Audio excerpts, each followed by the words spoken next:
बड़ी खबर आपको बता दें, दिल्ली से खबर, जहां लोगों पर महंगाई की एक और मार। आरबीआई ने रेपो रेट में तीसरी बार बढ़ोतरी कर दी है। रेपो रेट में 0.5% की बढ़ोतरी, अब 5.4 हुआ है रेपो रेट। अब बैंकों से कर्ज लेना और भी ज्यादा महंगा हो जाएगा। आपकी ईएमआई पहले से अब बढ़ जाएगी। ये असर इस रेपो रेट के बढ़ने से दिखेगा। Stakeholders. The next measure relates to the Bharat Bill Payment System, that is BBPS, for processing cross-border, processing cross-border inward bill payments. Let me now spell out what exactly it is. The Bharat Bill Payment System is an interoperable platform for standardized bill payments. This has transformed the bill payment experience for users in India. Over 20,000 billers are part of this system, and more than 8 crore transactions are processed on a monthly basis. It is now proposed to enable this system, that is the Bharat Bill Payment System, to accept cross-border inward bill payments. I repeat, cross-border inward bill payments. This will enable non-resident Indians, that is NRIs, to undertake bill payments for utility, education and other such payments on behalf of their families in India. This measure will greatly benefit the senior citizens in particular.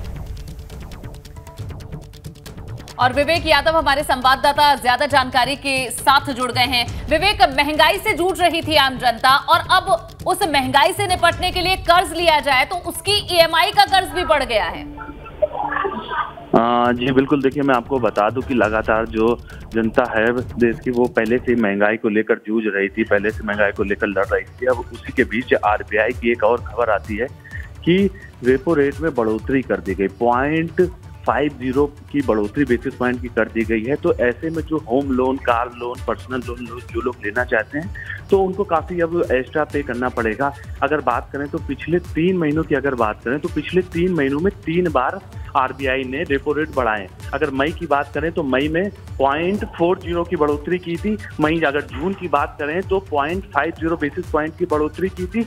और अगस्त 5 अगस्त की आज अगर बात करें तो 0.50 आज बढ़ोतरी basis point कर दी गई। तो अब जो बैंकों को जो आरबीआई जो कर्जा देगा, तो बैंकों को आरबीआई जो कर्जा देगा वो 5.40 पे कर्जा देगा। तो जब आरबीआई बैंक को 5.40 पे देगा तो आम आदमी को जो बैंक कर्जा देगी तो वो रेट बाय डिफॉल्ट बढ़ा के देगी। अब अगर बात कर लेते हैं, अगर कोई आदमी 30 लाख का लोन लेता है, 20 साल के लिए होम लोन लेता है, तो उसको इस रेपो रेट बढ़ने के बाद उसको 900 रुपए की जो ईएमआई है उसको एक्स्ट्रा पे करनी पड़ेगी। तो अब जो home loan, personal loan, car loan जो भी लोग लेना चाहते हैं तो उनको अब एक्स्ट्रा ईएमआई पे करनी होगी। बिल्कुल बिल्कुल, सीधे तौर पर आम जनता की जेब पर इसका असर पड़ेगा। महंगाई की वजह से जहां जनता पहले से ही जूझ रही थी, ऐसे में जो कर्ज अब लिया जाता है बैंक से, जो ईएमआई भरनी होती है वो भी अब महंगी हो जाएगी। शुक्रिया विवेक पूरी जानकारी के लिए आपका।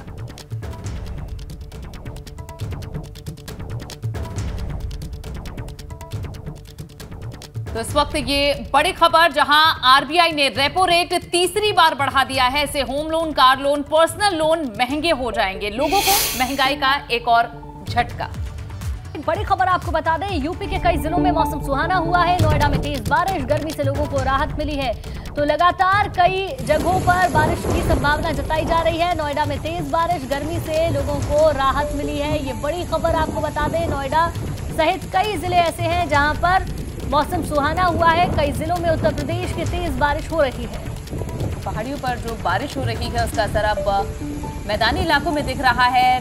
दिल्ली एनसीआर में बारिश की ये तस्वीरें। यूपी के कई जिलों में मौसम सुहाना हुआ है, जहां मौसम विभाग की तरफ से ये जानकारी दी गई थी कि जल्द ही लोगों को गर्मी से राहत मिलेगी। जहां गर्मी और उमस लोगों को परेशान कर रही थी, लेकिन ये बारिश न सिर्फ सुहाना मौसम लाई है बल्कि गर्मी से राहत देने वाली भी साबित हो रही है। दिल्ली एनसीआर में तेज बारिश शुरू हो गई है। आज मौसम विभाग की तरफ से भी बारिश की संभावना जताई गई। नोएडा से एक बड़ी खबर दे दें, जहां लोटस ग्रुप पर आईटी की छापेमारी हुई है। दिल्ली आईटी की 10 सदस्यीय टीम ये छापेमारी कर रही है। करोड़ों रुपए के कैश ट्रांजैक्शन, टैक्स चोरी की शिकायत पर ये रेड हुई है। सूत्रों के हवाले से खबर। बिल्कुल, आपको बता दें, एक बिल्डर को लोटस ने अपना प्लॉट बेचा था। प्लॉट बेचने में करोड़ों का ट्रांजैक्शन हुआ था और अब उसी मामले को लेकर आयकर विभाग की बड़ी छापेमारी बताई जा रही है। नोएडा में लोटस ग्रुप को लेकर ये बड़ी छापेमारी की गई है। एक बिल्डर को प्लॉट बेचा गया था और प्लॉट बेचने के दौरान करोड़ों रुपए का ट्रांजैक्शन भी हुआ था। अब उसी को लेकर इनकम टैक्स विभाग की टीम ने ये बड़ी छापेमारी की है। 10 सदस्यीय टीम ने छापा मारा है। जहां पर क्या सामने आया इनकम टैक्स की ओर से, ये देखने वाली बात है। टैक्स चोरी की शिकायत मिली थी, जिसके बाद इनकम टैक्स की टीम पहुंची। सूत्रों के हवाले से जानकारी मिल रही है। और अंकित हमारे संवाददाता जुड़े हैं। अंकित, अभी भी ये छापेमारी जारी है, क्या अभी तक वहां से अपडेट? जी देखिए, बिल्कुल आपको बता दूं कि अब से कुछ समय पहले जो आईटी विभाग की टीम है, दिल्ली आईटी विभाग की टीम बाकायदा जो इनकम टैक्स विभाग है वहां पे पहुंचा था। उसके बाद जो लोटस का नोएडा सेक्टर 26 स्थित आपको बता दूं कि कॉर्पोरेट ऑफिस है, जहां पर 6ठी फ्लोर पे छापेमारी का काम लगातार जारी है। पूरी बिल्डिंग को पूरी तरह से बंद कर दिया गया। बताया जा रहा है कि कहीं ना कहीं जो कैश ट्रांजैक्शन को लेकर उसमें काफी टैक्स चोरी करा गया था, जिसको लेकर छापेमारी करी जा रही है। वहीं अभी जो आईटी विभाग के अधिकारी हैं अंदर मौजूद है, जो फाइलें हैं, कागजात हैं, उनको खंगालने का काम कर रहे हैं। लेकिन आपको बता दें, साझा बताया ये भी जा रहा है, जो एक किसी बिल्डर द्वारा एक फ्लैट जो किसी को बेचा गया था, उसी दौरान करोड़ों रुपए की जो टैक्स चोरी की गई थी, जिसको लेकर ट्रांजैक्शन भी किया गया, जिसमें चोरी का मामला सामने आया है। तो ऐसी कई शिकायतें हैं जिनको लेकर आईटी विभाग द्वारा नोएडा सेक्टर 126 स्थित जो लोटस बिल्डर का ऑफिस है वहां पर छापेमारी करी जा रही है। फिलहाल अभी लगातार छापेमारी जारी है और जो कागजात हैं, जो डॉक्यूमेंट्स हैं, उनको भी खंगालने का काम किया जा रहा है। बिल्कुल अंकित, थोड़ा इंतजार करना होगा कि क्या निकलकर सामने आता है। बहुत बहुत शुक्रिया पूरी जानकारी के लिए आपका।